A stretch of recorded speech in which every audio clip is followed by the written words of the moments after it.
Gracias, doctora. Nuevamente bienvenidos a este segundo Foro Nacional de Seguimiento de Egresados. En esta ocasión es un honor para mí fungir como moderador en la conferencia magistral de la doctora Anabel Velázquez Durán y que nos va a presentar la conferencia Tecnología Educativa en la Práctica Docente. Los momentos, constará de 3 momentos esta presentación.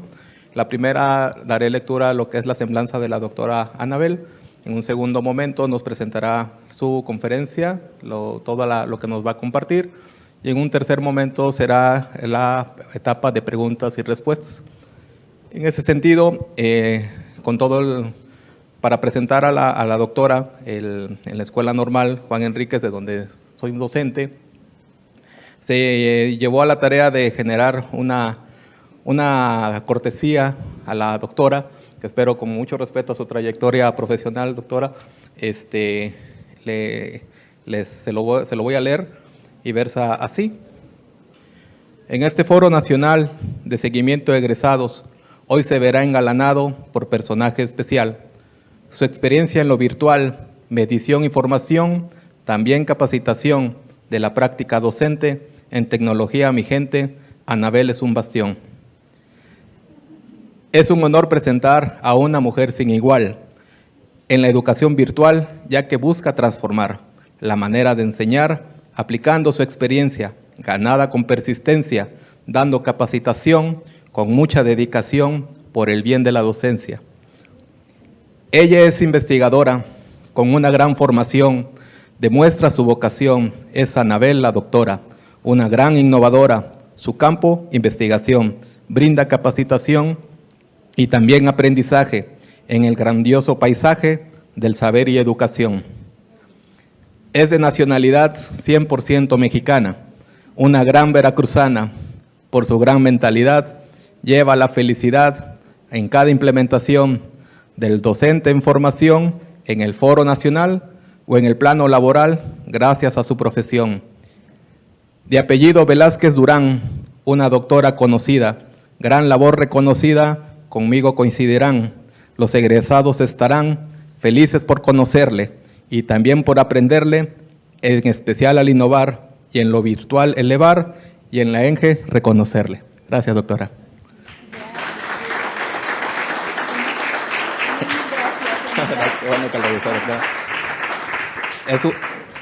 Es una décima que es a partir del taller de décima espinela que se imparte en la Escuela Normal Juan Enríquez, liderado por el maestro Cristóbal Torres, y alumnos de la Escuela Normal se la dedican con mucho cariño y mucho respeto.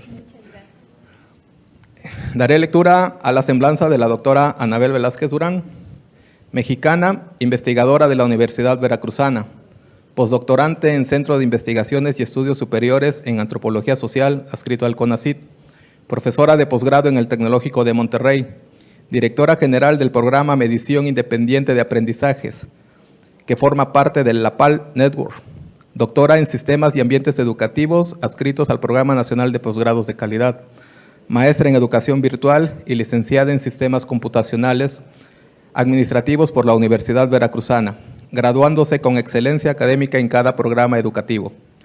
Sus líneas de investigación giran en torno al aprendizaje mediado por tecnología, estrategias de aprendizaje en modalidades virtual, en línea o multimodal, educación y capacitación en línea y adaptación e integración de sistemas tecnológicos en la educación.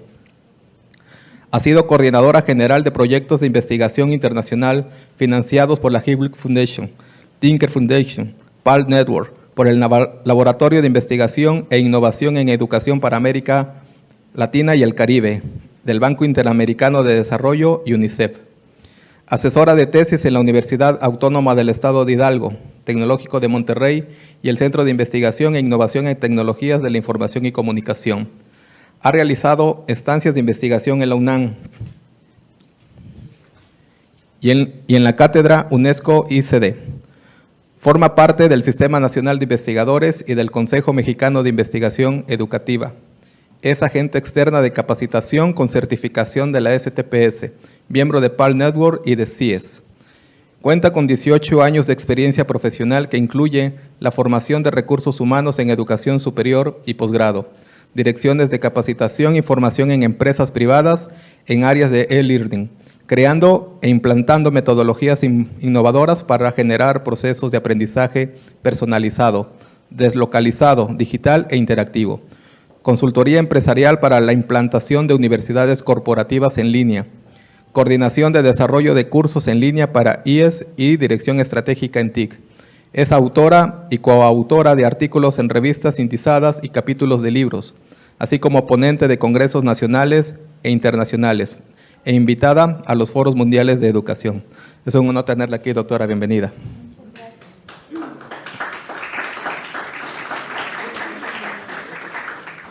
Pasaremos al segundo momento, que es la presentación de la conferencia magistral por parte de la doctora. Cedo el uso del micrófono. Muchas gracias, muy buenas tardes a todos. Creo que llevamos el tiempo un poquito más corto, ¿verdad?, de lo planeado, pero bueno, trataré de ser un poquito más breve para que podamos cumplir en tiempo y forma con el tiempo. Bueno, pues antes que nada, es un gusto estar aquí. Muchas gracias por la invitación, especialmente al director, el doctor Gilberto de Jesús Corro Feria, por permitir que en este mediodía esté aquí con todos ustedes, compartiendo un poco de lo que hemos trabajado en estos últimos años. También agradezco a las autoridades de la Secretaría de Educación de Veracruz que hacen posible este tipo de eventos. Bueno, muy bien, pues como ya me presentó el maestro, pues soy Anabel Velázquez, soy investigadora de tiempo completo en el Instituto de Investigaciones en Educación de la Universidad Veracruzana y también estoy ya casi por terminar, después de 4 años y medio, un postdoctorado en CIESAS CONACYT. Entonces, me ha tocado trabajar en diferentes ámbitos, ya sea presenciales, virtuales, pero bueno, al final de cuentas, no sé si es mi formación o de formación de sistemas computacionales, que siempre me ha encantado la parte de la tecnología educativa y es algo que continúo investigando, es de mis principales líneas en el Sistema Nacional de Investigadores y esa es la razón por la cual estoy aquí. Muy bien, si me puede poner la diapositiva de la agenda, por favor. Bien, ¿qué vamos a estar revisando en esta sesión? Vamos a ver un poco acerca de la introducción, qué es la tecnología educativa, entornos de aprendizaje, entornos virtuales de aprendizaje y tecnología educativa, y vamos a ver 3 ejemplos puntuales que he estado desarrollando en estos últimos 4 años junto con unos colegas, conclusiones y referencias. Bien, es muy importante tomar en cuenta que las instituciones educativas tienen grandes retos y esos retos es justamente desarrollar innovación, desarrollar tecnología, infraestructura, pero también el reto de formar profesionales competentes, es decir, que puedan desarrollar productos, que puedan prestar servicios de calidad, que puedan seguir innovando, pero además que puedan seguir generando conocimiento científico socialmente útil, que de hecho ya hablamos un poco en la sesión anterior, ¿verdad?, de esta parte de vinculación, de difusión, de acercar este conocimiento a la sociedad. Es ahí donde justamente la instrucción presencial pues ha cumplido su cometido, es decir, ha permitido que se puedan dar, la siguiente diapositiva por favor, ha permitido que se puedan brindar justamente conocimientos y habilidades, pero todavía presenta varios retos, entre ellos pues que los cursos ofertados muchas veces son en otras ubicaciones geográficas diferentes a la de los participantes, que hay un número limitado de atención a esos usuarios, a esos participantes de ciertos grupos, desde luego los costos asociados, ya sean operativos, costos de oportunidad, también tenemos tiempos de formación elevados, entre otros. Bien, esto, la siguiente por favor, nos permite reflexionar acerca de la capacidad transformadora que pueden tener las TIC en la educación.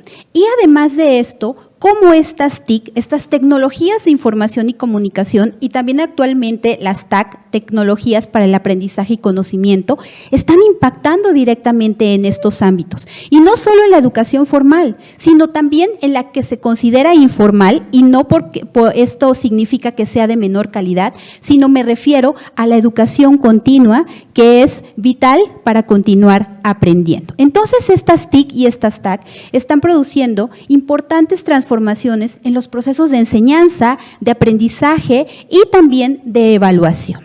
Y esto ha dado origen a nuevas modalidades de aprendizaje. Bueno, venimos saliendo afortunadamente de una pandemia que de alguna u otra manera obligó a utilizar tecnología, a tratar de pues tener acceso a estudiantes, a participantes de diferentes cursos desde modalidades distintas a las que ya habíamos estado acostumbrados a trabajar. Por ejemplo, estas tecnologías nos permiten el acceso a nuevas modalidades como lo es el e-learning, que creo que la mayoría de nosotros ya conocemos, el aprendizaje electrónico, el B-learning, blended learning, el cual es una formación semipresencial con una parte, desde luego, sincrónica, presencial y con otra mediada por tecnología, ya sea también sincrónica, tipo videoconferencia, o bien asincrónica a través de una plataforma. Generalmente hay muchos sistemas ya que nos permiten dar este seguimiento vía asincrónica. Otra modalidad tiene que ver justamente con el mobile learning, es decir, el uso de estos dispositivos, de estos smartphones que permiten hacer uso de esas tecnologías ubicuas para continuar aprendiendo. Y el e-training, que prácticamente se le conoce como la capacitación en línea. Son todos estos procesos, pero ahora, ¿cómo los voy a llevar al ámbito laboral? Bien, justamente, la siguiente, por favor, en este sentido surge la tecnología educativa. La siguiente. Hablamos que la tecnología educativa es la forma de planificar, de poner en práctica el proceso de enseñanza, aprendizaje, evaluación, ojo, haciendo un adecuado balance entre recursos, entre espacios, entre tiempos, todo esto enfocado en objetivos puntuales que justamente son objetivos de aprendizaje, no solamente con el uso instrumental que se le puede dar a los medios. Además, también se le considera como una forma sistemática, ojo, de diseñar, de desarrollar, pero también de evaluar justamente el proceso educativo.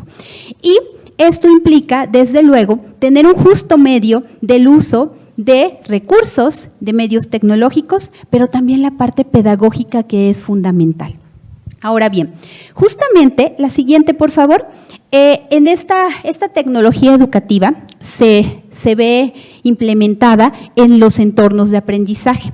Si decimos de manera general o si identificamos de manera general los entornos o ambientes de aprendizaje, básicamente son espacios donde hay esa interacción entre docentes, entre estudiantes y que utilizan métodos, que utilizan técnicas con la intención no solamente de hacer esa transferencia de capacidades técnicas, no solamente con el objetivo de brindar conocimientos, sino también de permitir que los participantes puedan desarrollar habilidades, actitudes y a veces hasta valores.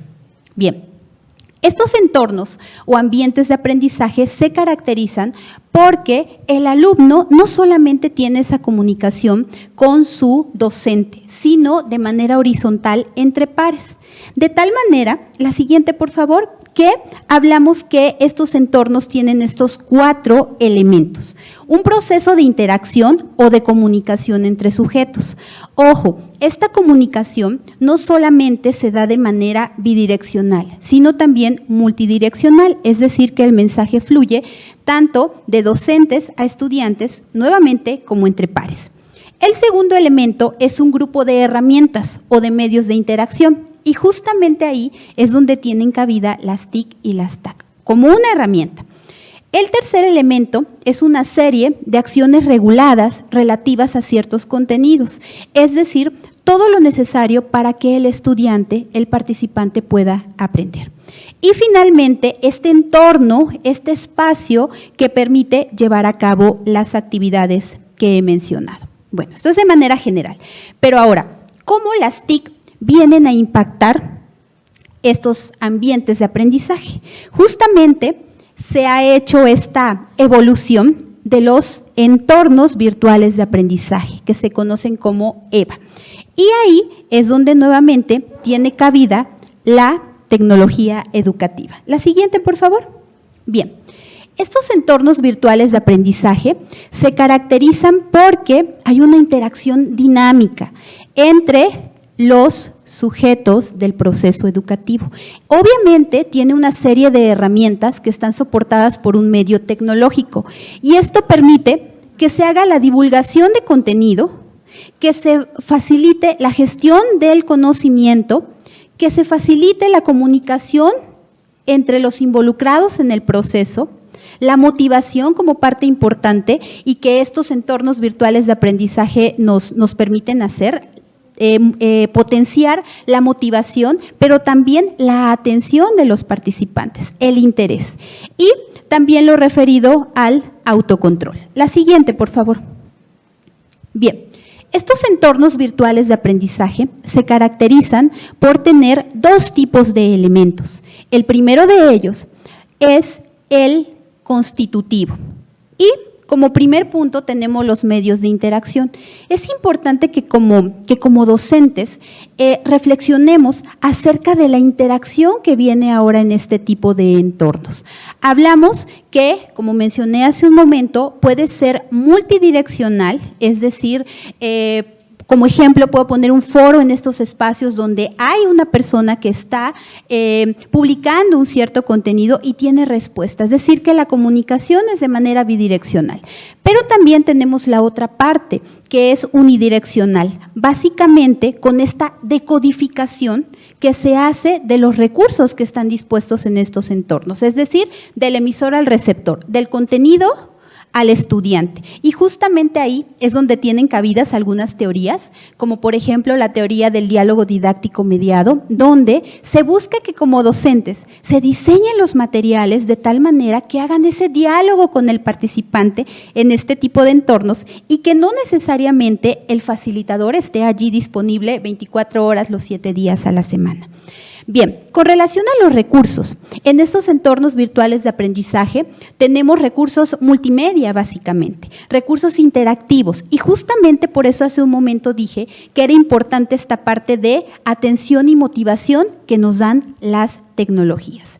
Desde luego, no podemos dejar de lado factores ambientales. En la parte presencial, pues obviamente desde lo que es la iluminación, la ventilación, la disposición del mobiliario es importante. Bueno, pues en estos entornos también es importante. Cuestiones también como ergonomía, que a veces, bueno, son cuestiones tan básicas que no las tomamos en cuenta, pero que son importantes en este tipo de entornos. Y desde luego las relaciones psicológicas, justamente es aquí donde las TIC actúan en la mediación cognitiva.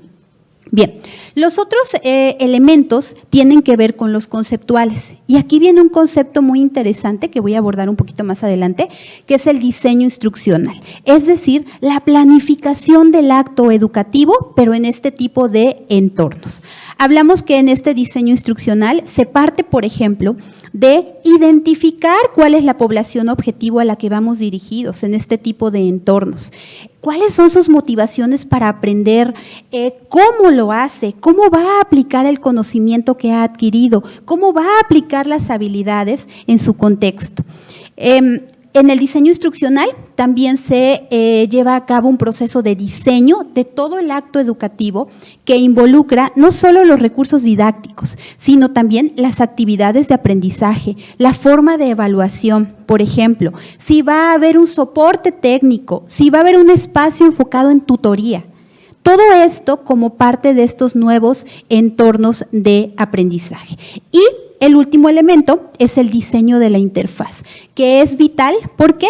Porque justamente esto es lo que promueve la atención, la motivación, el interés de los participantes. Debemos, en este sentido, y tanto como programadores como diseñadores web, se debe cuidar ese aspecto en el sentido desde hasta dónde se encuentra el botón, qué color tiene el botón, cómo se da la navegación para generar este tipo de interés y motivación en el participante. Bien, la siguiente, por favor. Algunas de las ventajas de estos entornos virtuales de aprendizaje es que nos permiten mejorar la gestión del conocimiento. La idea y lo que se busca es la calidad en los materiales y en los recursos de aprendizaje que se ponen a disposición de los participantes. La actualización permanente, y yo diría en una sola vez. ¿Por qué? Porque bueno, cuando estamos en clases y compartimos algunos materiales y lo hacemos por correo electrónico, pues hay que estar haciendo varios envíos, si alguien no le llega, etcétera. En estos entornos prácticamente se hacen las actualizaciones cada vez que hay una iteración de los cursos, cada vez que hay una cohorte, y a partir de eso, pues obviamente se están mejorando. Estos entornos nos permiten tener esa facilidad de procesos de comunicación sincrónicos y asincrónicos en tiempo real, en tiempo diferido, que permite dar un seguimiento, un acompañamiento a los estudiantes. Desde luego hay flexibilidad. ¿Por qué? Flexibilidad en el tiempo. La idea es que cada participante sea responsable de su propio proceso de aprendizaje. Se busca la autorregulación y la autonomía. Además de todo lo que se puede revisar en este tipo de entornos, específicamente de una materia, de un contenido, obligan de alguna u otra manera tanto al estudiante como al docente para desarrollar competencias digitales. Que bueno, finalmente hay algunas taxonomías que se han desarrollado en estos últimos tiempos para las competencias digitales docentes. Más adelante también les voy a comentar un poquito acerca de ello, pero que son fundamentales para tener éxito en este tipo de ambientes. Además de esto, el uso de herramientas metacognitivas, es decir, ¿cómo aprendo a aprender? ¿Cuáles son mis herramientas que a mí me permiten en estos ambientes seguir aprendiendo? ¿Y cómo me apropio de ese aprendizaje para ir e implementarlo directamente en mi contexto? Lo que se conoce como aprendizaje significativo. Bien. También se caracterizan por tener una organización de apoyo y de tutoría, es decir, no solamente la facilitación que nos da el experto en contenido, sino también me ha tocado colaborar en algunas instituciones donde hay un tutor que se considera como un tutor académico, pero no es propiamente para dar seguimiento a los contenidos, sino para que esté apoyando al estudiante si tiene alguna inquietud que va más allá de los contenidos, del plan de estudios, que si necesita algo administrativo, cómo se va canalizando en estos espacios para que el participante no se sienta desatendido. Y esto también permite un aprendizaje independiente, es decir, cada estudiante haciendo uso de estas herramientas metacognitivas puede continuar aprendiendo. La siguiente, por favor. Y bueno, en esta parte, y ya comenté un poco, es necesario tener una visión un poquito diferente, integral, de cómo ahora los roles del docente y del estudiante también cambian. Yo les decía esta cuestión de la pandemia porque en verdad, platicando con unos colegas me decían, es que ¿sabes qué? La educación a distancia, la educación mediada por tecnologías, ya con esta pandemia se demostró que no funciona. Y yo le decía, ¿pero por qué? No, pues es que ¿sabes qué? Los estudiantes no hicieron esto. Pues sí, pero en realidad no fue como tal un proceso de educación a distancia cuidado. Fue una educación remota de emergencia, que así lo cita ahora la literatura, donde en verdad en un día estábamos de manera presencial, en otro ya no, y entonces los docentes, y en verdad mis respetos para los docentes, por ejemplo, de preescolar, tuvieron que hacer muchas, incluso yo veía por allí unos videos, títeres y demás, para mantener a los niños por lo menos un momento. ¿Qué pasaba? La comunicación se hizo muy difícil. Obviamente no en todos los lugares se tuvo acceso a este tipo de, inclusive, por decirlo así, ni señal de celular, ¿no? Entonces, bueno, me decían estos colegas que no funcionaba y yo comentaba esta parte. En realidad fue una educación remota de emergencia, cada quien utilizó las herramientas que pudo, tuvo a la mano ciertos recursos y así los hizo. Pero entonces esto no significa que este tipo de educación a distancia, que este tipo de entornos virtuales de aprendizaje no esté funcionando si se hace un proceso cuidado. El rol del docente, por lo tanto, en estos entornos, ahora a mí me gusta llamarlo como facilitador. ¿Por qué? Porque justamente su labor es facilitar el proceso de enseñanza, de aprendizaje de sus estudiantes. Es un orientador, es una guía que no solamente viene y pues da su clase y resulta que el contenido ya está hecho. No, la idea es que también participe en la planificación y en la producción de los recursos educativos. Bien. Debe ser también un tutor para construir comunidades de práctica. Hace un ratito también escuchábamos al doctor Rafael, donde nos comentaba estas comunidades que, si bien es aprendizaje informal, está ahí presente y nos permite también acercarnos a expertos, no solamente comunidades de práctica, comunidades de expertos, comunidades que de alguna u otra forma abonan en algún tema específico que nosotros deseamos conocer.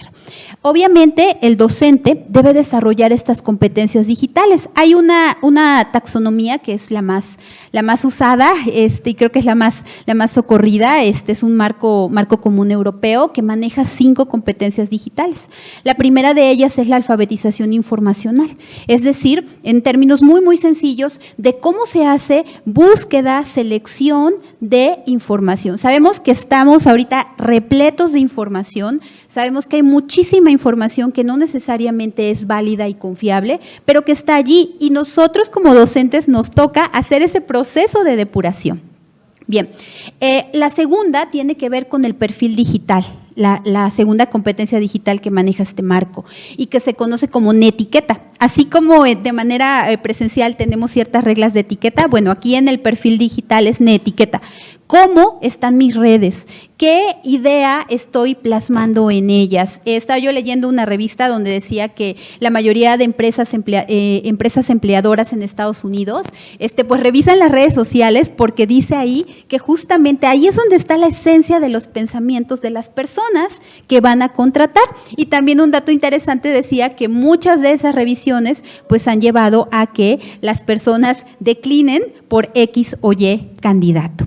Ahora bien, la tercera competencia que se maneja allí tiene que ver con la creación de contenidos, de materiales digitales. Y bueno, pues aquí yo me quedo pensando y digo, puede ser a lo mejor que yo sea experta en 100 herramientas, pero ¿qué pasa si no viene ese componente pedagógico necesario? Me voy a quedar en un uso instrumental de la tecnología nada más, pero no estoy haciendo que esa tecnología abone en el proceso de enseñanza, de aprendizaje y también de evaluación. Bien, la cuarta competencia digital tiene que ver con seguridad.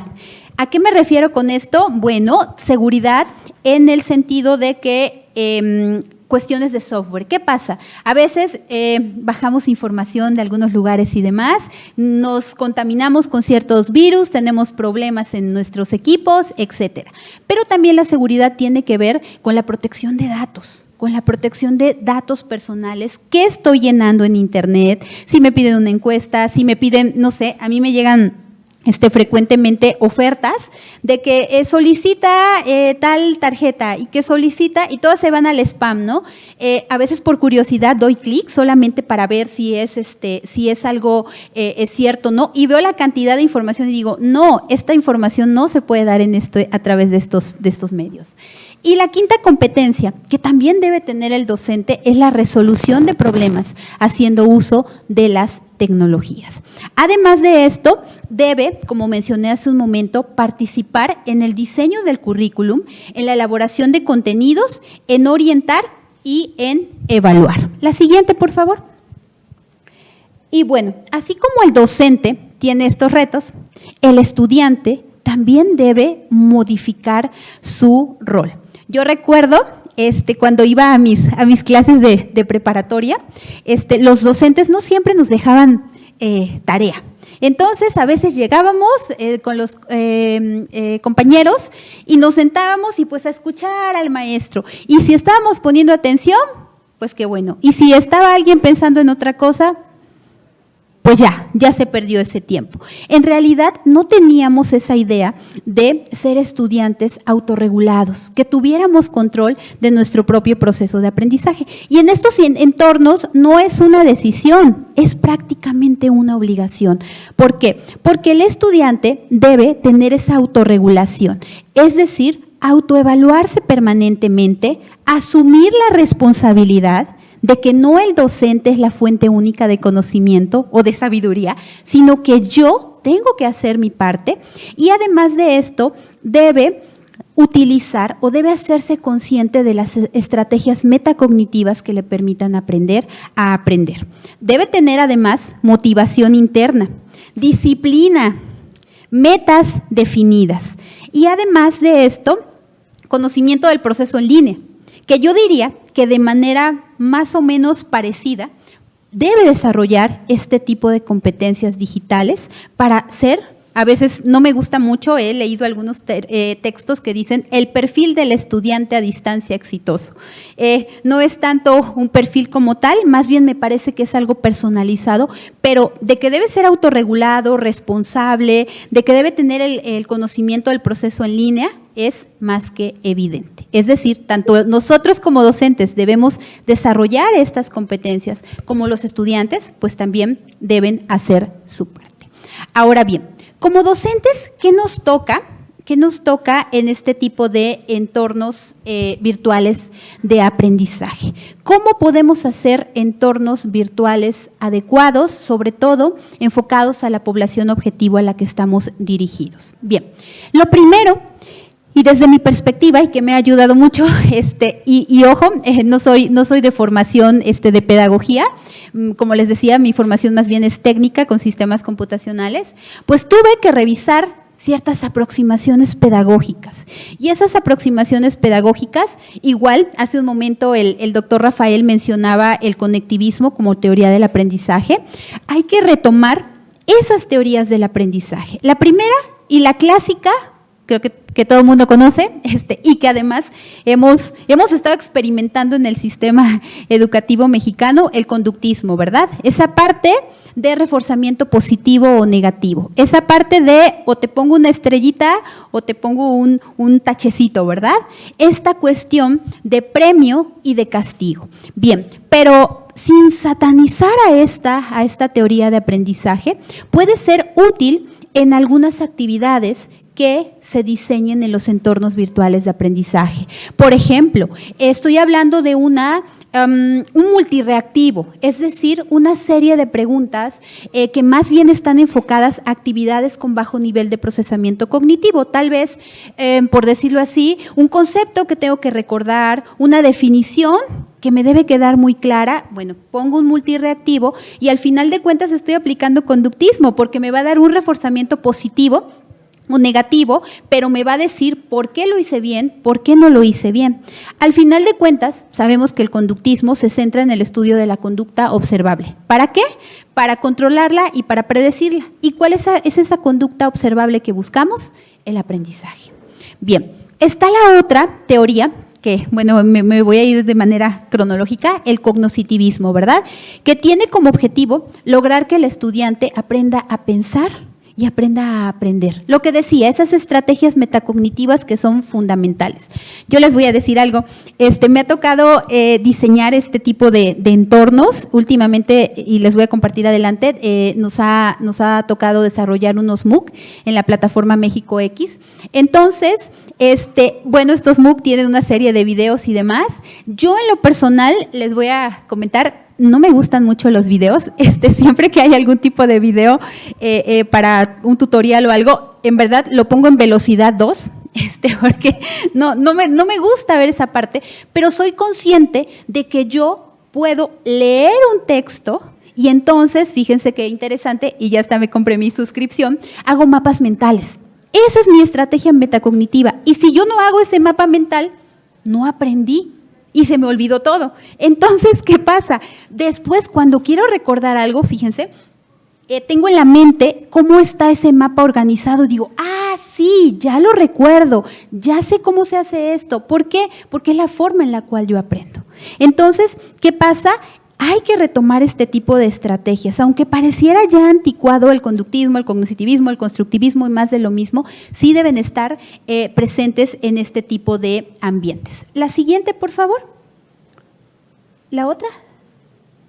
Ok, el constructivismo. Bueno, ¿qué podemos decir, verdad? Es una teoría que ahorita pues, se utiliza mucho, prácticamente plantea que el aprendizaje se construye activamente, que el alumno es responsable de su propio proceso y que él debe estar al frente para guiar su proceso con ese apoyo, con esa tutoría, con ese acompañamiento. A veces también se conoce como coaching de parte de un facilitador. A mí me gusta más decirle un acompañamiento, seguimiento que le puede dar este facilitador.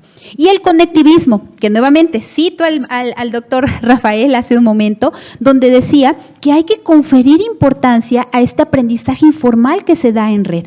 El conectivismo se considera justamente una teoría del aprendizaje en red que permite que tengamos diferentes nodos de información y obviamente entre más nodos tenga mi red, puedo aprender mejor. Bien, eso de manera muy sencilla. La siguiente, por favor, con relación a las teorías del aprendizaje. Ahora, viene otro concepto importante, que es retomar el diseño instruccional. El diseño instruccional, y bueno, esta lámina está un poquito cargada, la dejé justamente a propósito porque hay muchas definiciones de lo que es el diseño instruccional. Algunos lo consideran una disciplina, otros lo consideran una ciencia, otros más arte y ciencia, y otros lo consideran como una planificación instruccional. Yo puedo decir que es una planificación del acto educativo, donde incluimos de manera puntual cuáles son las necesidades de aprendizaje, de formación, de capacitación que tiene la población objetivo, mi público objetivo, cómo a través de ese insumo, de ese análisis, de ese diagnóstico que yo hago, lo traslado a objetivos de aprendizaje claros. Después de eso empiezo a trabajar en las estrategias de aprendizaje, en los recursos didácticos asociados y en el proceso de evaluación. Bien, la siguiente, por favor. ¿Y la otra? Bien, específicamente hay dos modelos que me gustaría retomar. Hay muchos modelos de diseño instruccional, pero creo que los más puntuales y que de hecho todavía son vigentes es justamente el modelo ADI. Este es un modelo de diseño instruccional y sabemos que un modelo entre más se aproxima a la realidad, más éxito tiene de implantarse. Este modelo se caracteriza por ser tecnopedagógico, es decir, que integra los dos elementos de un entorno virtual de aprendizaje y que tiene estas etapas. El análisis y diagnóstico, donde se estudia justamente quién va a ser mi público, hacia dónde voy a lanzar mi estrategia instruccional, el diseño de la acción formativa, el desarrollo de contenidos y actividades, la implementación y la evaluación. Aquí en esta lámina puse al final la evaluación, sin embargo es un proceso que está presente en cada una de las etapas. Tal vez algunos de ustedes ya conozcan este tipo de modelo, pero me parece que muchas veces aunque conozcamos modelos, no tenemos forma de aplicarlos tal cual en la realidad, pero sí podemos hacer un acercamiento lo más que se pueda para este tipo de modelos, justamente para la planificación del acto educativo. Hay otro modelo, el siguiente, por favor, la siguiente lámina, que es el modelo Azure, donde básicamente da mucho énfasis a las tecnologías de información y comunicación. Este tiene 6 etapas. Primero, se analizan las características de los participantes. Segundo, se establecen objetivos. Tercero, se seleccionan las estrategias, las tecnologías, los medios y los materiales. Se integran esos medios y materiales para crear ese espacio de interacción. Se identifica cómo se va a dar la participación de los estudiantes y, finalmente, se hace la evaluación. La siguiente, por favor. Hay otro modelo más que no quise dejar fuera. Este es el modelo de las 5 etapas de la autora Salmon, donde prácticamente nos habla de la moderación en línea y moderación. Como pueden ver en la lámina, tenemos 5 fases. La primera es acceso y motivación. La segunda, la socialización en línea. La tercera, el dar y recibir información. La cuarta, la construcción del conocimiento, si se dan cuenta ya es una etapa más elevada. Y la quinta, el desarrollo, es decir, cómo voy a hacer esa aplicación. Y bueno, en este diagrama se ve cómo el soporte es el triangulito de abajo y la parte gris es cómo se va dando la moderación en línea en este modelo de las 5 etapas. Bien. Entonces, si se dan cuenta, ya hablamos de algunas aproximaciones pedagógicas, como lo es las teorías del aprendizaje, como lo son los modelos de diseño instruccional, pero ahora es necesario saber qué tendencia educativa voy a implementar. Aquí tengo algunas, gracias, que tienen que ver justamente con los MOOC. Los MOOC, estos famosos cursos masivos abiertos en línea, donde no hay un requisito como tal para admisión. Y bueno, más adelante voy a hacer el comercial de estos cursos que estamos desarrollando, que ya están desarrollados y que es la segunda cohorte en México X, y que se caracterizan porque tienen mecanismos de evaluación objetivos que permiten además la participación a gran escala. Tenemos otras tendencias educativas, voy a mencionar de manera muy rápida solo algunas por cuestión de tiempo, que es el aprendizaje adaptativo.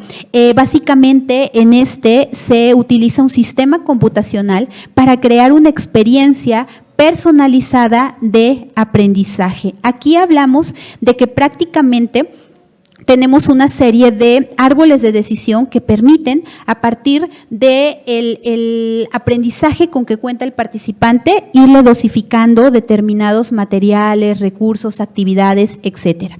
También puedo hablar del aprendizaje invertido, que básicamente se caracteriza porque la instrucción directa se realiza fuera del aula y solamente el tiempo sincrónico con el facilitador, con el docente, es para realizar actividades de aprendizaje significativo. Tenemos otra tendencia que es el aprendizaje basado en retos. Hace un momento también hablaban de algunos modelos educativos, específicamente, y también como pudieron escuchar en la presentación, también soy profesora de posgrado en el Tecnológico de Monterrey, y ahí estamos utilizando mucho este enfoque de basado en retos. Es decir, permite que el estudiante se involucre activamente en una situación problemática real, pero además relevante. Un ejemplo muy sencillo que puedo poner de esto es que los estudiantes en ingeniería musical o en algún tipo de ingeniería, el reto es producir un noticiero, por ejemplo. Y entonces, ¿qué pasa? Se involucran en esto, pero no solamente implica la materia de la cuestión de sonido, sino que tienen otras materias adicionales que les permite no ir a una clase magistral, no sentarse y escuchar qué contenido me va a dar el profesor, sino que al revés, necesito esta información, necesito desarrollar tal competencia, y entonces voy a esos actores claves que son mis facilitadores para que yo cumpla el reto. Bien, otras tendencias, la siguiente por favor, tienen que ver con la gamificación. Esto es utilizar los elementos propios del juego en un ambiente de aprendizaje. ¿Para qué? Para incrementar la motivación, para fortalecer la participación de los estudiantes. También tenemos las narrativas digitales o storytelling, que básicamente estas se materializan en los podcasts. ¿A qué se refieren? Bueno, es contar una historia que tiene un conflicto, que hay un cambio y después que tiene un desenlace. ¿Para qué? Con el objetivo de enseñar, pero además de involucrar al estudiante con ciertas sensaciones. Este uso de podcast, utilizando este enfoque del storytelling, también ha sido muy usado y a mí me gusta mucho. Inclusive yo estaba revisando algunos artículos de esto y tienen que ver mucho con esas culturas antiguas donde había una persona que se posicionaba en el centro, ¿verdad? Y todos los demás escuchaban y contaba algún tipo de anécdota, pero ahora en este medio digital. Y bueno, pues las realidades extendidas, la realidad aumentada, la realidad virtual, que permiten hacer simulaciones digitales de otros entornos que puede tener el estudiante. La siguiente, por favor. Bien, para el diseño de soluciones de aprendizaje, para tratar de abonar en estos entornos virtuales de aprendizaje, pues es necesario partir de un guión gráfico. Este guión gráfico también se le conoce como storyboard. Tiene algunos elementos muy puntuales, que son las sesiones, los tiempos, los temas, los objetivos de aprendizaje, las actividades que van a permitir lograr estos objetivos, los recursos educativos y la evaluación. Es decir, poner un poquito en blanco y negro, poner un poquito en un plano. Siempre me gusta hacer la analogía con un plano de una casa, ¿verdad? Donde están todos los elementos. Pues, ¿cómo voy a hacer o cómo voy a empezar a diseñar y desarrollar mi ambiente de aprendizaje? La siguiente, por favor. La otra La siguiente, yo creo que vamos a adelantar dos por cuestiones de tiempo. Después, con mucho gusto, voy a compartir, si ustedes lo desean, la presentación. Traía yo también dos metodologías para el diseño, que es la de Carpe Diem y la de las 7C. Estas son digamos, muy prácticas porque actualmente se están usando mucho en contextos empresariales para capacitación en línea, para e-training. Pero bueno, son varias etapas, por cuestión de tiempo no las voy a mencionar.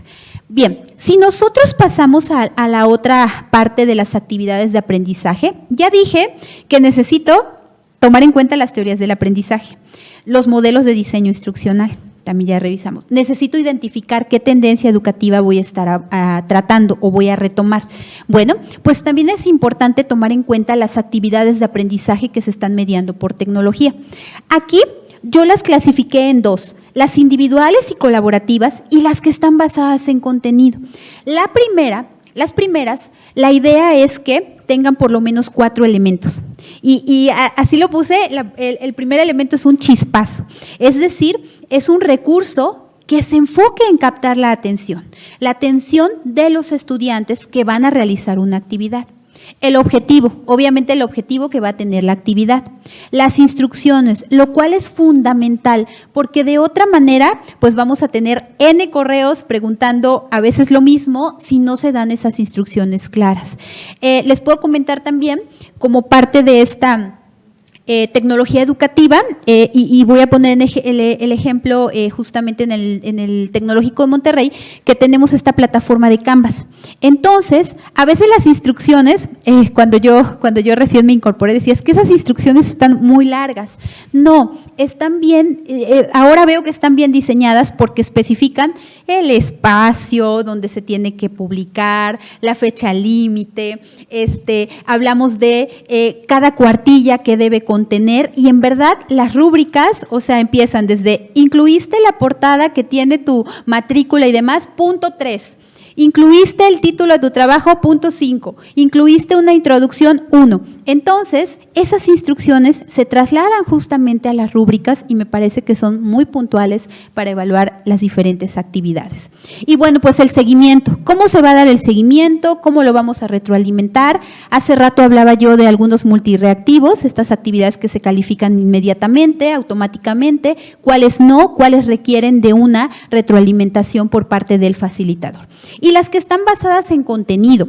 Estas basadas en contenido, la verdad, yo las he usado más en contextos empresariales. ¿Por qué? Porque muchas veces no se tiene los recursos para tener un facilitador, un docente que esté pendiente de los participantes. Y a lo mejor cuando hablamos de cursos donde solamente se van a desarrollar ciertas habilidades más bien de tipo operativas, no sé, voy a poner un ejemplo, me tocó trabajar con un banco donde diseñamos su universidad corporativa y específicamente había un módulo para los cajeros, cómo utilizaban el sistema de información, cómo metían todo este proceso, cómo lo hacían.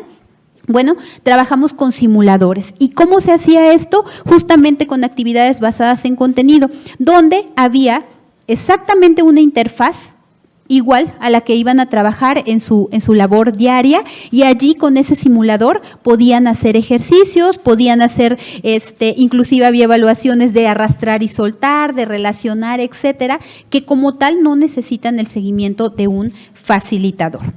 Aquí también, la siguiente,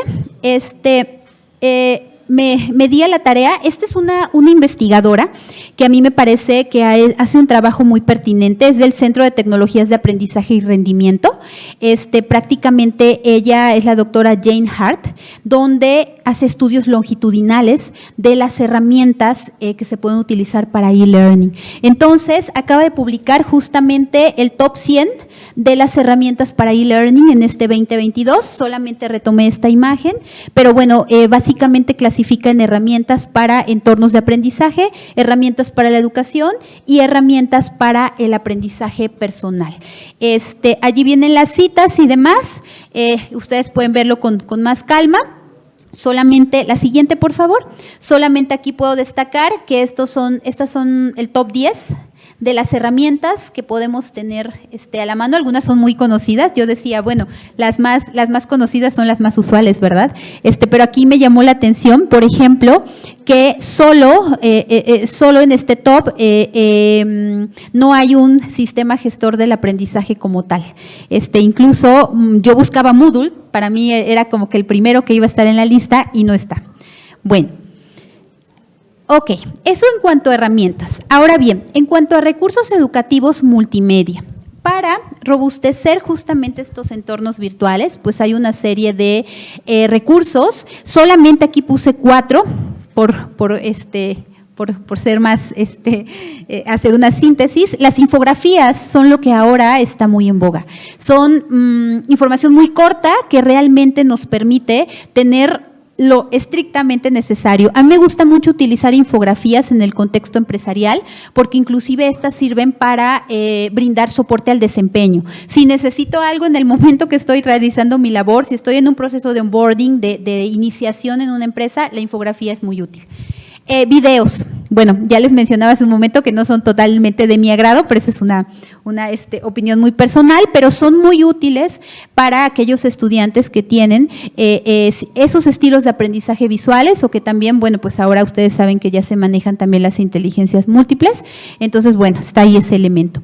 Screencast. ¿A qué me refiero con esto? Son muy útiles para tutoriales, por ejemplo. Cuando yo estoy dando una materia, no sé, de sistemas de información y les estoy enseñando a mis estudiantes cómo manejar el programa, un software, pues los screencasts son fundamentales. Podemos poner voz en off y esto ayuda también a que él pueda repetir N veces, regresar al material a revisar el contenido. Y las animaciones. Actualmente hay un software que es de paga, Powtoon, que tiene inclusive ya los muñequitos y todo perfectamente hechos. Ya nada más aquí, ojo, está toda la herramienta, pero falta ese toque que como docentes nosotros tenemos que hacer para la cuestión pedagógica. Dentro de estos recursos multimedia es importante considerar, me parece que 2 cosas. La primera, el reconocimiento de autorías. ¿Sí? ¿Qué pasa cuando retomamos infografías, videos de otros lugares? No es que esté mal, es perfectamente válido, pero siempre debemos cuidar, citar los materiales, citar los recursos, dar crédito a los autores y también, bueno, a mí me pasaba también, debo reconocerlo, cuando era estudiante y nos tocaba hacer presentaciones, iba yo a Google, ponía ahí mi palabra clave y la primera imagen que te salía la tomabas. Recuerden que eso no podemos hacer.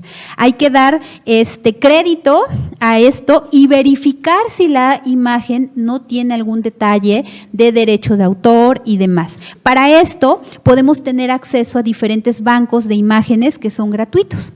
Entonces, pero siempre citando la fuente. No sé si ustedes vieron en algunas de mis diapositivas que siempre en la esquina inferior pongo imagen tomada de FreePic y le pongo la liga, porque la misma plataforma te da el código que debes insertar en tu presentación, en tu página web o en el lugar donde estés utilizando tus imágenes.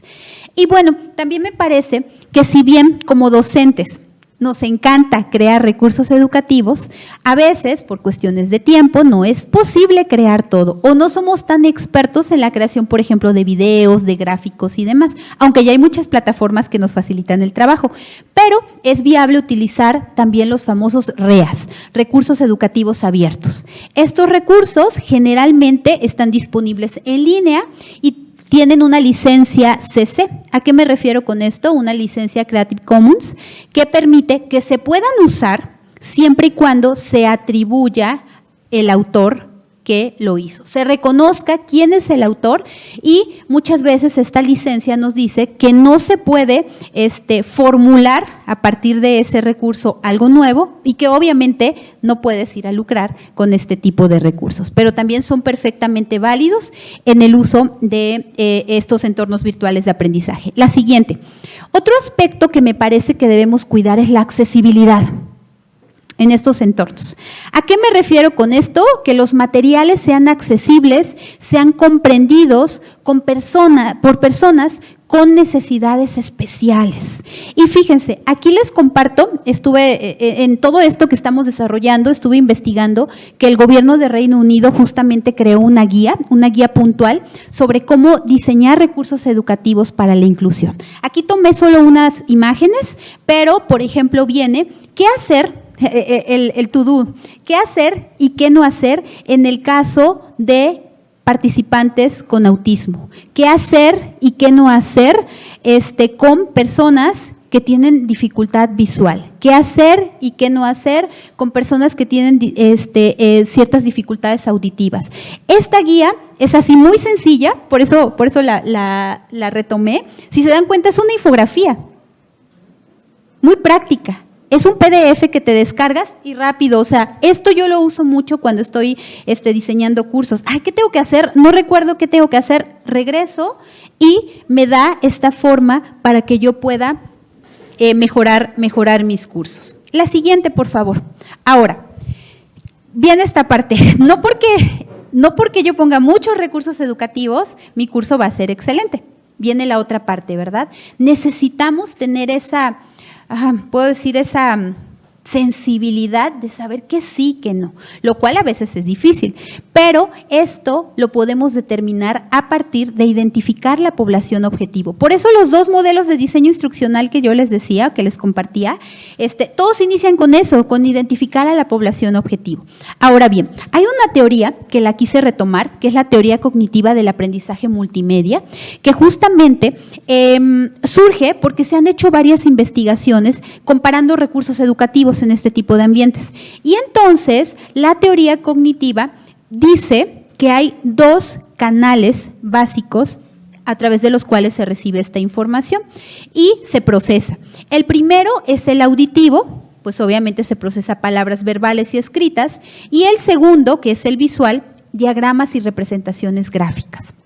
Ahora bien, postula que como participantes de estos entornos tenemos una capacidad limitada.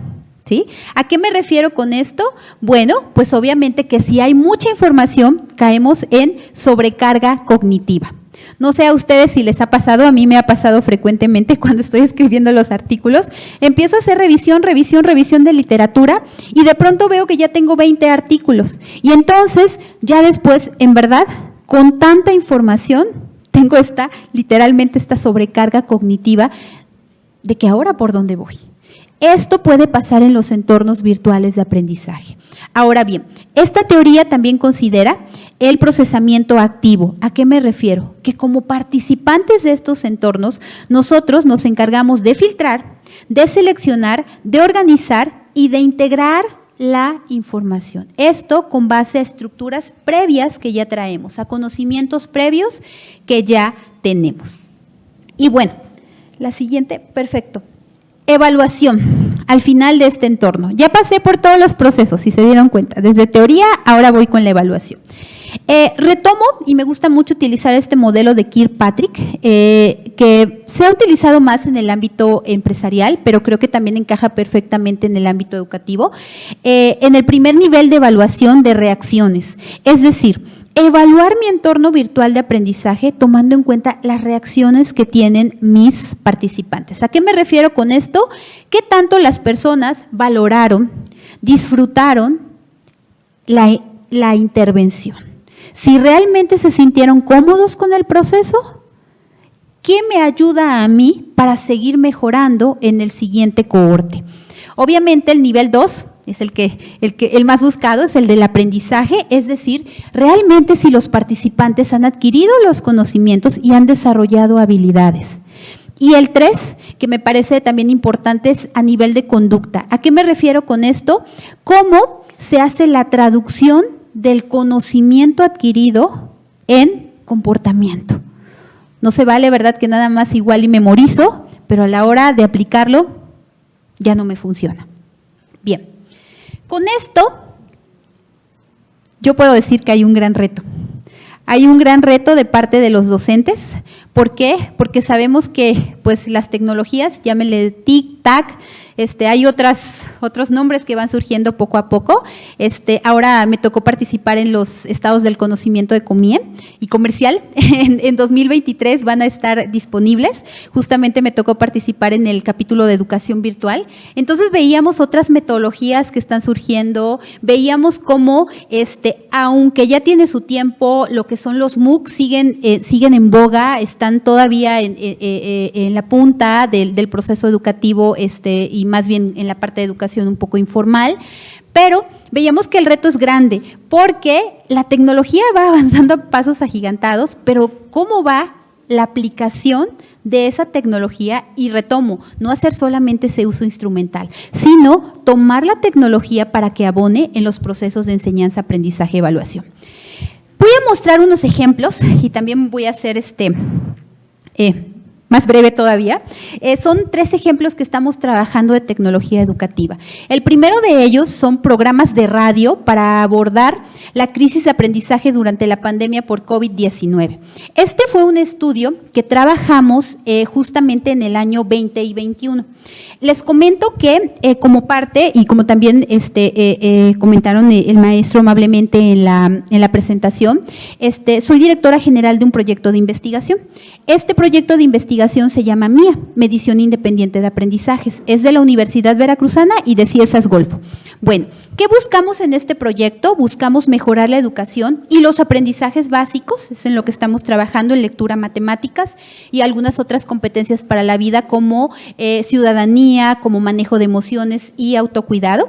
Y bueno, justamente a partir de esto, y con la colaboración que tenemos con la Red PAL, que es la Red de Acción Ciudadana por el Aprendizaje, donde somos 14 países de sur global que estamos tratando de abatir el rezago de aprendizajes básicos y que además pues hacemos evaluaciones a gran escala con una metodología que se llama Citizen-Led Assessment, evaluaciones dirigidas por ciudadanos. Estamos trabajando justamente en estas intervenciones. Y quise retomar este caso en especial. La siguiente, por favor. La siguiente. Me voy a ir un poquito más rápido. Aquí. Quise traerles este ejemplo, ¿por qué? Porque me parece que a veces también hablamos de tecnología educativa y pensamos que todo es a través de Internet, a través de plataformas virtuales y demás. La tecnología educativa también puede ser a través de radio. Y esta herramienta, tuvimos que regresar a utilizarla por la cuestión de la pandemia. Nosotros en el proyecto veníamos haciendo cursos de verano en municipios, en localidades generalmente remotas y bueno, pues era una gran satisfacción ver cómo estos niños pues nunca habían participado en este tipo de cursos y les llevábamos a través de un enfoque lúdico, lectura y matemáticas. Bueno, se viene la pandemia. ¿Cómo vamos a ir? Generalmente estos cursos eran muy socorridos, porque además los municipios apoyaban en todo el proceso y pues tuvimos que mirar a otro tipo de tecnología, la tecnología educativa, pero ahora basada en radio. Fue un reto. También debo reconocerlo, fue un reto personal porque pues yo decía, no, pero es que es low technology, ¿qué vamos a hacer con esto? No vamos a llegar al público objetivo y la verdad fue un éxito. Nada más les comparto que buscamos trabajar lectura y matemáticas, utilizamos un proceso de escalamiento. Es decir, lo llamamos una innovación educativa, buscamos la visión de escala, tuvimos conductores. Afortunadamente tuvimos monitores en esos lugares, pero también docentes que decían, es que yo no he tenido ese contacto con los niños, con las niñas, voy a participar en estos cursos de verano. Desde luego buscamos espacios para que se pudieran realizar y dimos un seguimiento y monitoreo. La siguiente, por favor. Esta intervención se llamó La Radio es Mía y la estuvimos trabajando con 4 radiodifusoras del estado de Veracruz.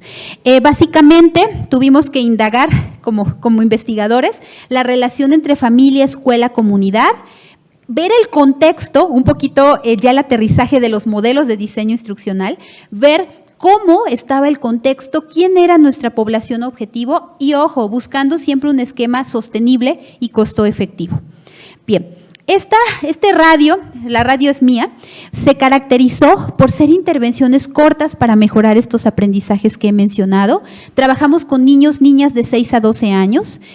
Utilizamos un enfoque que le llamamos TAR o ENAT en español, enseñar en el nivel adecuado, que justamente es un principio pedagógico que traemos de la Red PAL y de todos los países que trabajamos en ella. Y además tuvimos un enfoque lúdico. La siguiente, por favor. Utilizamos cápsulas radiales. Tuvimos que producir esas cápsulas, hacer todo este modelo instruccional para que pudiéramos llegar a estos niños, a estas niñas, y además generamos materiales didácticos, guías que nos permitían, inclusive a través de WhatsApp y demás, con estos monitores, con los docentes interesados, hacer llegar el material. En general, tuvimos una respuesta, y digo que en general, porque mandamos una encuesta de satisfacción justamente al final, mandamos un instrumento para identificar los aprendizajes, pero solo tuvimos una respuesta de 1,200 personas. Pero ¿qué pasa? Algo muy bueno y que ya no pudimos contabilizar como parte de la investigación fue que estas radiodifusoras llegaron a muchísimo público, que en los ayuntamientos, en los municipios se veía que llegaban, yo participé en el curso y demás, sin embargo esa parte pues ya no se pudo sistematizar, pero en realidad sí se dio un proceso de escalamiento utilizando tecnología radial. Además de esto, pues buscamos dar el seguimiento y acompañamiento, obviamente todo un proceso previo de capacitación para los monitores, para los docentes que estuvieron participando, pero en verdad que valió mucho la pena cuando vimos las fotos y demás de los niños, de las niñas que aprendían a través de esta metodología. Voy a la siguiente y la voy a pasar de largo. También voy a pasar de largo las fases de implementación. La siguiente, por favor. Y bueno, me voy a detener en el segundo ejemplo. Tiene que ver con MOOC, cursos masivos abiertos en línea, en la plataforma México X. Bueno, aquí nosotros buscamos diseñar justamente estos cursos para hacer investigación, pero a la vez para acercar estos principios pedagógicos que traemos de Citizen-led Assessment, evaluaciones dirigidas por ciudadanos, pero también enseñar en el nivel adecuado, que son los campamentos que llamamos MIA, directamente en la plataforma México X de televisión educativa de la SEP. Básicamente, como investigación, buscamos evaluar 3 dimensiones de estos MOOC: la calidad en la comunicación y los elementos multimedia, coherencia curricular y adaptación al usuario y planificación didáctica. Estos MOOC son 2. La siguiente, por favor. Herramientas diagnósticas para el regreso a la escuela y enseñar en el nivel adecuado, que, bueno, pues ya es la segunda cohorte, como he mencionado. Este año se lanzó para los docentes. Estos cursos, de hecho, se lanzaron en el Consejo Técnico Escolar de mayo, y la metodología como tal del proyecto MIA fue incluida en la Estrategia Nacional para Recuperación de Aprendizajes.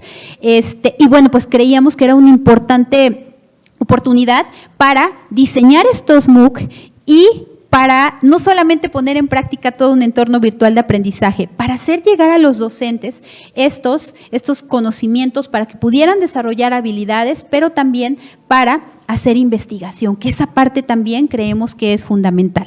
Solamente voy a comentar que utilizamos el modelo ADI, que mencioné hace un momento, para hacer toda la planificación.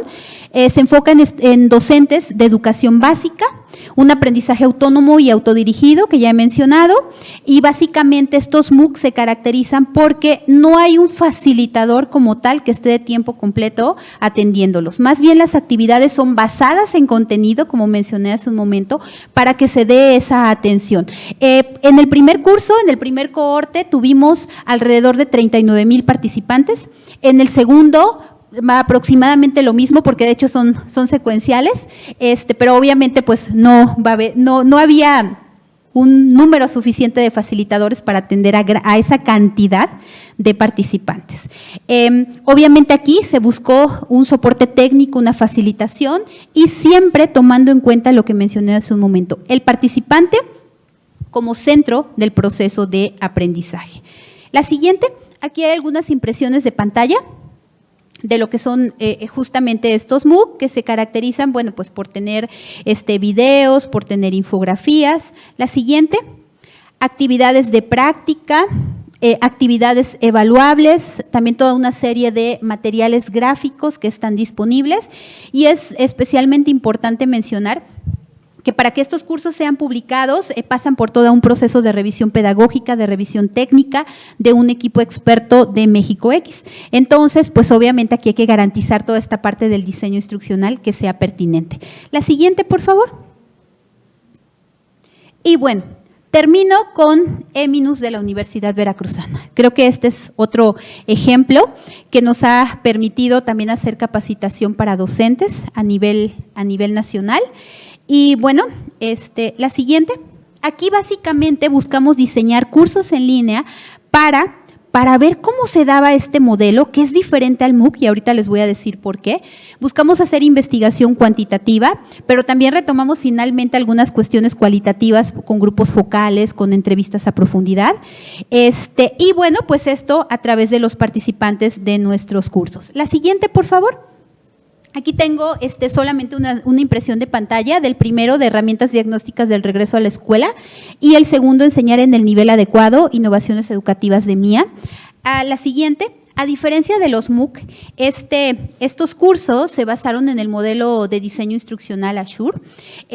Utilizamos aprendizaje híbrido porque estos cursos nos sirven para capacitar de manera presencial, pero además esa capacitación, por ejemplo, en algún estado, ahora mismo una parte del equipo mía está capacitando en Guanajuato, se da esta capacitación presencial, pero además viene la parte híbrida en línea utilizando este tipo de herramientas.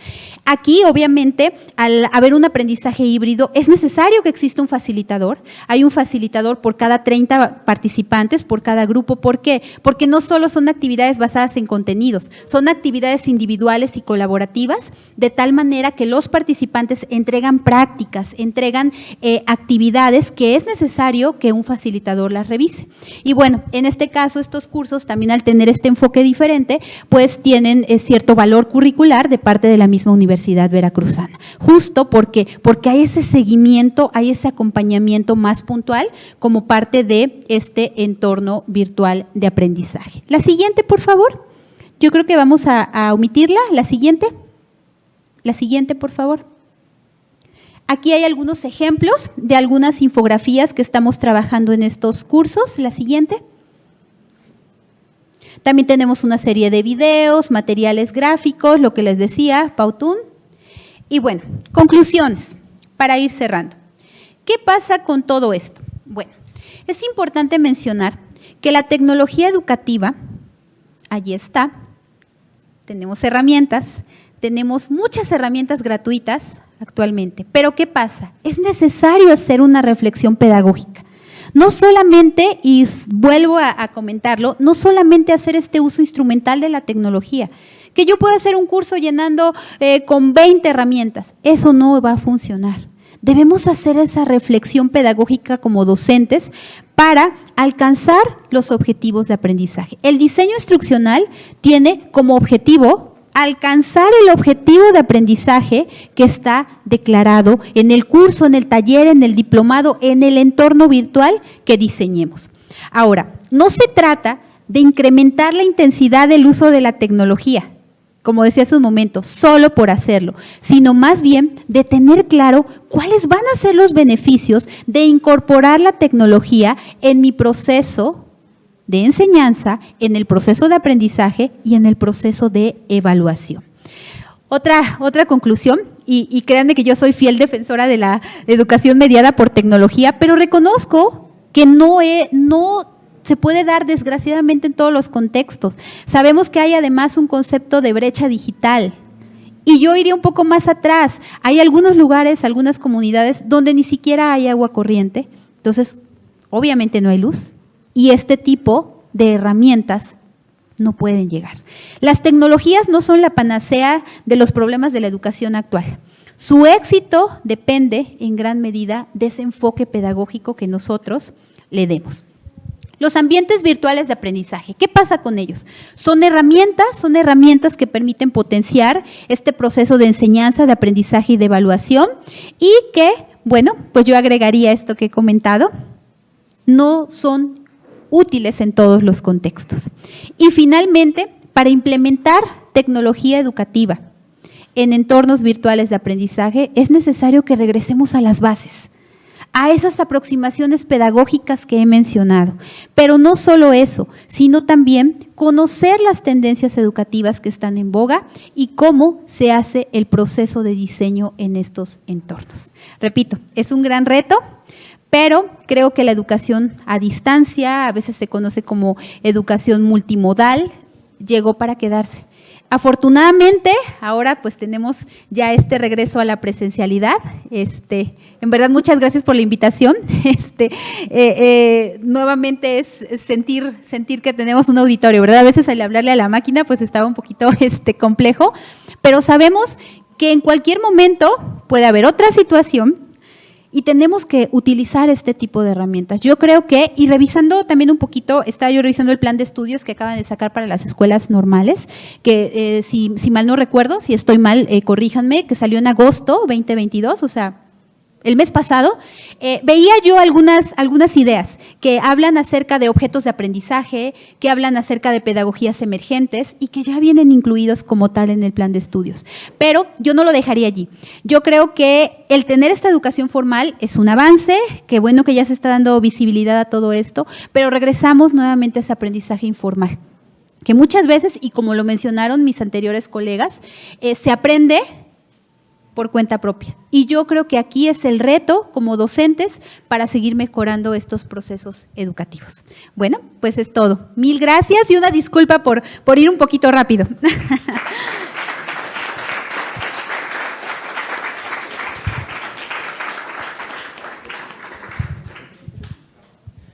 Pues le agradecemos mucho a la doctora Anabel por compartirnos las experiencias con respecto a la tecnología. Creemos que efectivamente la tecnología ha sido una herramienta que ha estado ahí presente y que hoy en día pues, nos va a ayudar a mejorar lo que es la práctica profesional, la práctica docente a los que nos dedicamos a la educación y sobre todo esta parte, ¿no? de como menciona la doctora, y creo que coincidimos todos, que realmente la tecnología es una herramienta amiga y que nos va a permitir alcanzar los objetivos, que al final de cuentas es generar aprendizajes significativos en nuestros alumnos. Muy amable. Gracias, doctora. Abrimos el tercer espacio, que es el espacio de preguntas, algunas observaciones, algún comentario que le quisieran hacer a la doctora, con todo gusto. Levantando la mano, le van a pasar el micrófono a la persona que tenga interés de hacer la pregunta o el comentario, por favor.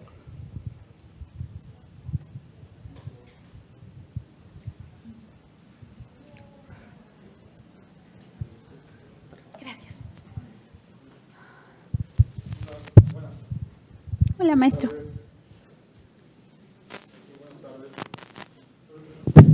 Buenas tardes. Excelente presentación. Gracias, maestro.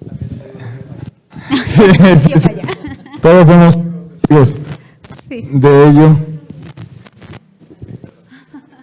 Soy profesor de telesecundaria,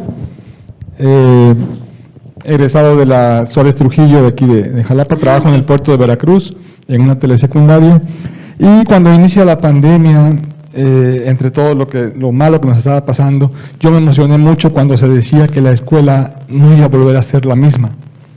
Y créanme que en este proceso de pandemia aprendimos mucho.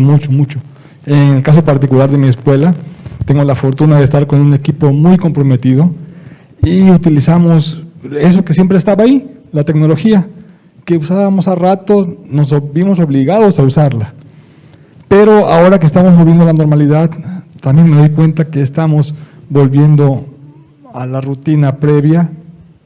¿Qué podemos hacer? ¿Qué sugiere usted a los docentes y a las instituciones formadoras, a las autoridades educativas, para que precisamente sigamos fortaleciendo el uso de las herramientas, de este tipo de herramientas en la educación? ¿Qué podemos hacer para que no volvamos a la normalidad de antes, ¿no? Sí, maestro. Bueno, pues creo que aquí esta respuesta va en dos sentidos, me parece. Los esfuerzos institucionales que pueden hacer las autoridades educativas como parte de la capacitación. Ustedes saben que pues está esta parte de USICAM. En USICAM hay un catálogo interesante también de herramientas tecnológicas y cómo se pueden aplicar en los contextos específicos. Sabemos también que hay y yo diría la otra parte, no solamente la parte formal, sino también, o de autoridad, sino también nosotros.